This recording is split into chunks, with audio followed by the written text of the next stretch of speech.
Hello, you're tuned to the Celtic Way Morning Briefing Live. I'm Tony Haggerty. It's Thursday, August the 5th, 2021, and I'm delighted to be joined by Alison McConnell. How are you, Alison?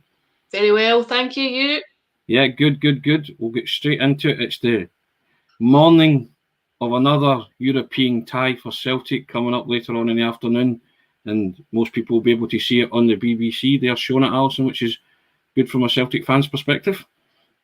Yeah, I think so. I think at this stage you would anticipate bringing a game of this magnitude and what rides on it to a wider audience or to an audience of as many people as possible. I'm sure it's of a great deal of interest to a wider football community, even out with Celtic supporters. So yeah, I think it would be only fitting and inevitable that someone would try to broadcast the game.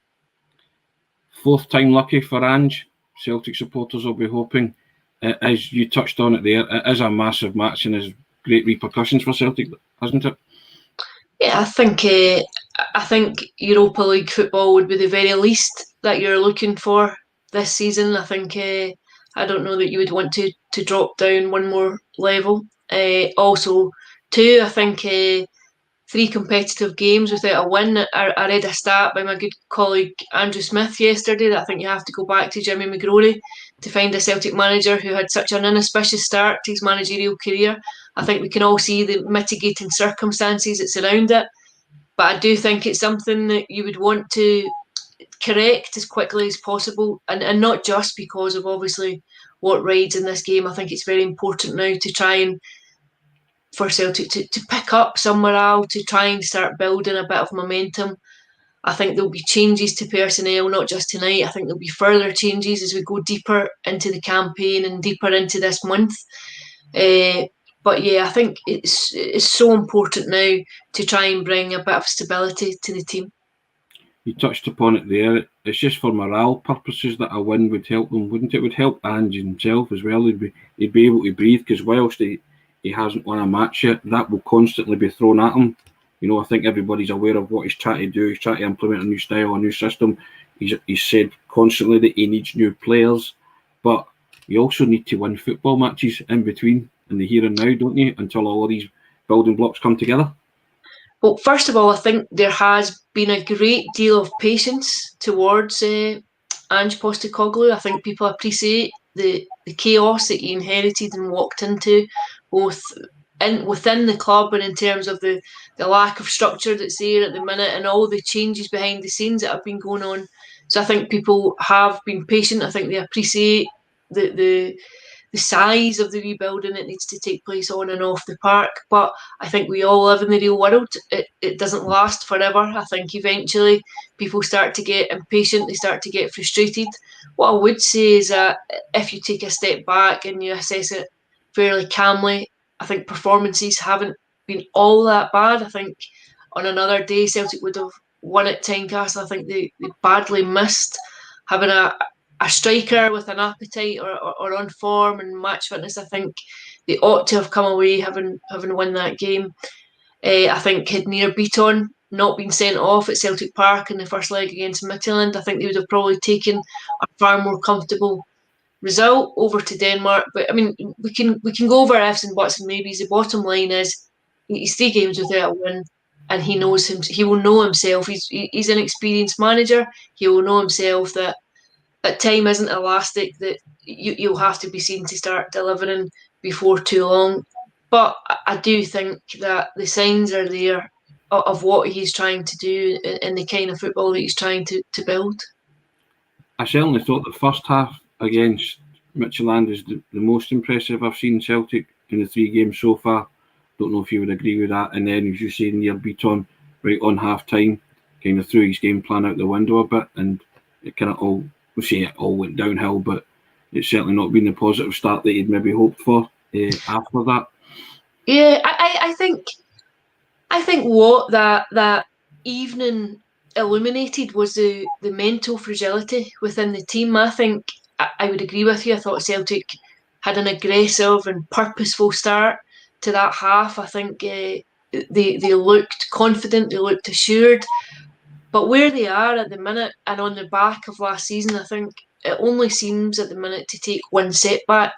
and you can sense the unease that comes to the fore. You can sense the jittery anxiety that goes through the team, and I actually thought that's what had happened following the red card and the dismissal. I think you sensed the mental weaknesses. You sense the questions coming through again. Here we go again. You know, we're facing a difficult proposition again. I think it unnerved the team. I think it was a huge setback. And I think that's all it takes just now when there's not that confidence within the team, when there's not that stability within the team. And the only way you get that is by winning games. And I almost think just now performances are irrelevant, because what matters over the next few weeks is simply winning games and beginning the rebuild.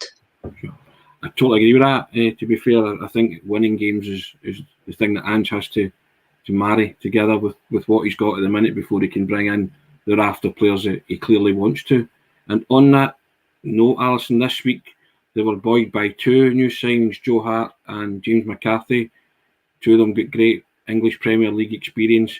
Now, James McCarthy won't play tonight, but I would expect that you would expect that Joe Hart would start tonight and give Celtic, maybe bolster that position and give them a bit of confidence at the back of the pack. I absolutely would expect Joe Hart to start. I think this has been a problem position, not just for Ange Postecoglou. It was a problem position last year for Neil Lennon.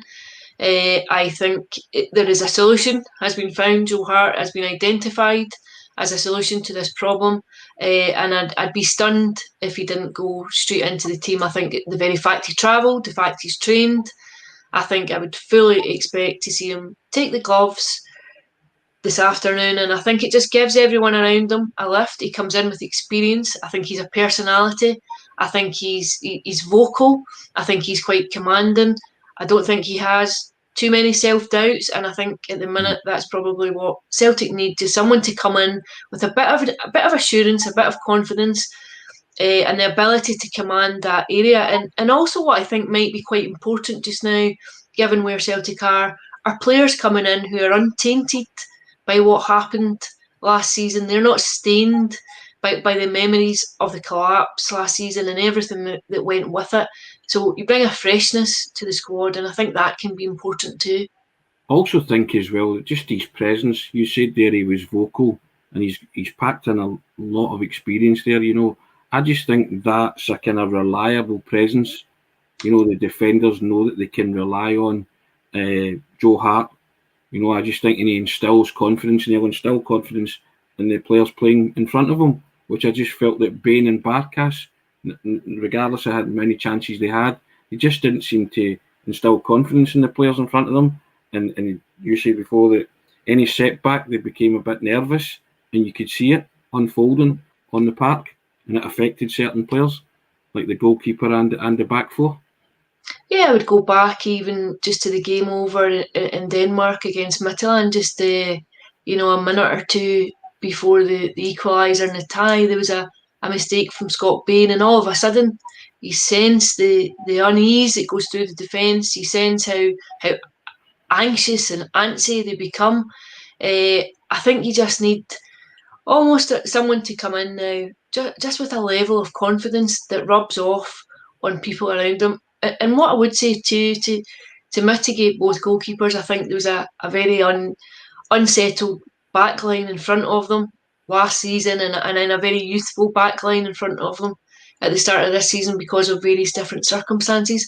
I think too, what you would be looking for is some stability around that whole area of the pitch. I think you want a fairly, if it's going to be a back four, you want a fairly regular central defensive pairing, and the two full backs that you know who are there and how they want to play. I think that can be very important too in the long term.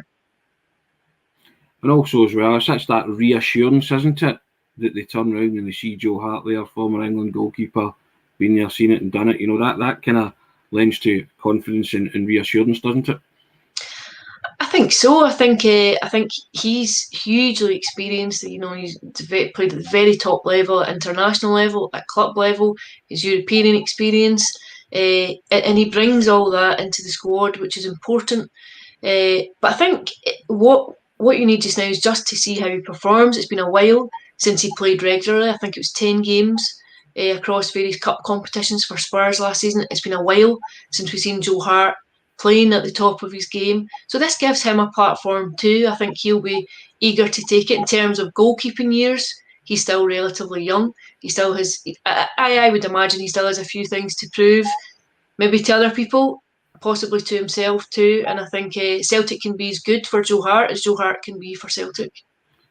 Now, you said that Joe Hart would come straight in. I believe that too. Do you see any other changes, Alison? Do you see maybe Furuhashi playing instead of Edouard, something like that? I don't know. I think Furuhashi will start. I'm not sure that it will be at the expense of Edward. I think he will come in. I think Starfelt will start too again. I think he'll come in. I think Abada will probably keep his place too. But I think he'll still go with Edward up front just because you don't really have any reliable options for alternatives at the minute. I also we did a prediction for teams. We put it out online, and I said that I felt that Stephen Welsh might come back in at the expense of Nir Bitton. I think it's an option. I think it's a possibility. I just wonder if he might go with the experience of Bitton, although you and I can argue about the sensibilities of that in terms of maybe undermining what's happened as we saw in Midtjylland. But I think he may be tempted to go for the experience of Bitton. Yeah, do you see anywhere else in the park that he'll make any changes, or do you think it'll be a kind of tried and tested with the midfielders that he's already got at his disposal? I do. I think it will probably be a very similar 4-3-3 formation. I think McGregor will play. McGregor will play. I think Turnbull will probably play. The only one I think that might come in is Furuhashi to make his first start.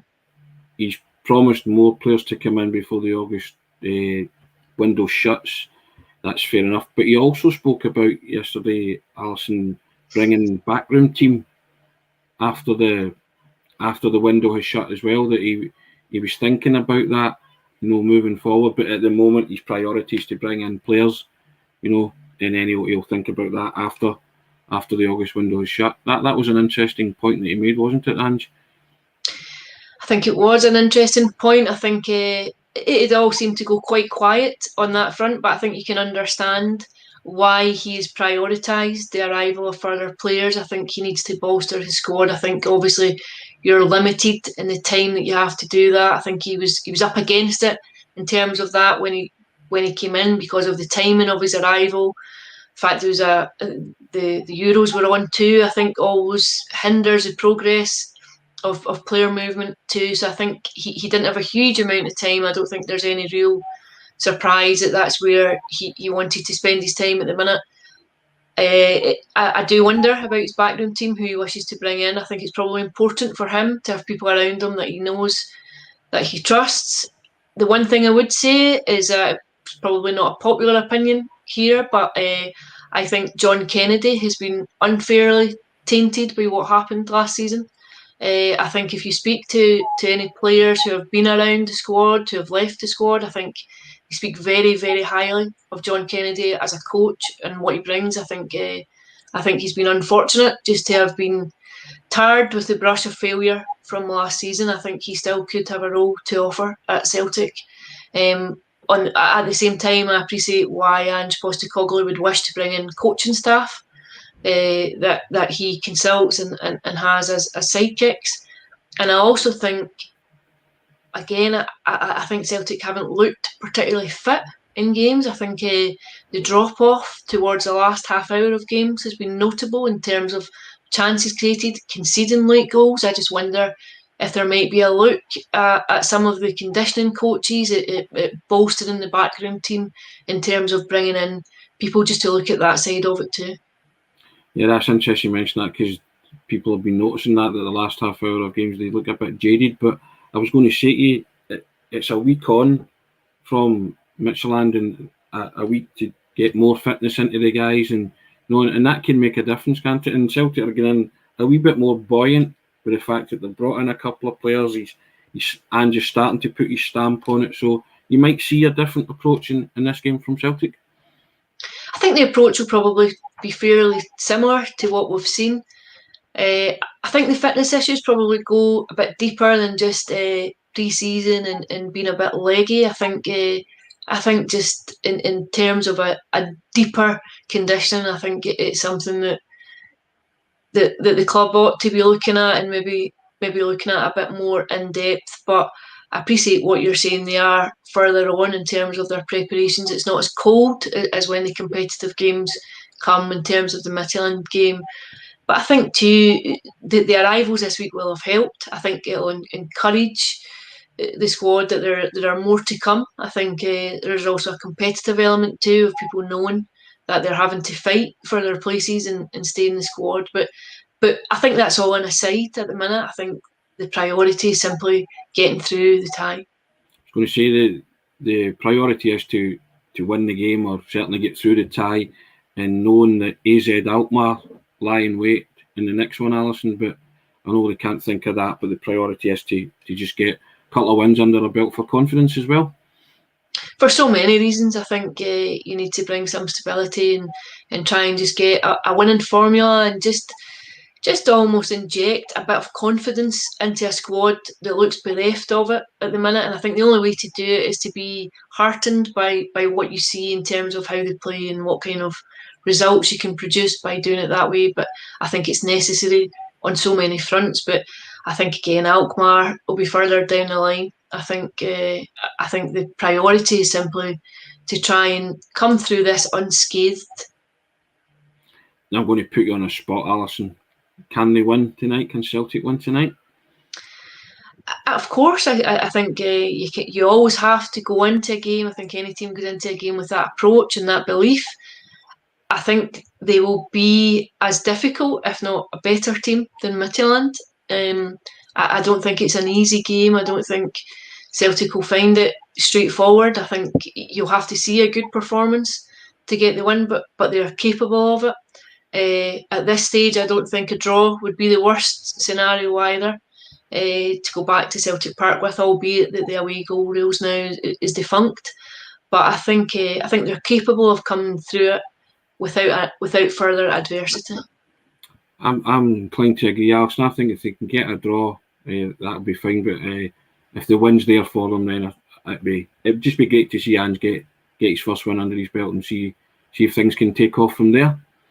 I think it's important for him. I think it will be important for him to try and get the win. I think as much as anyone will speak publicly about watching the performances come on, there's no Celtic manager who ever gets too much time, and I think he appreciates that. I think he'll know that himself, and just for the reasons that we've discussed, I think it's very important to try and bring a winning formula in.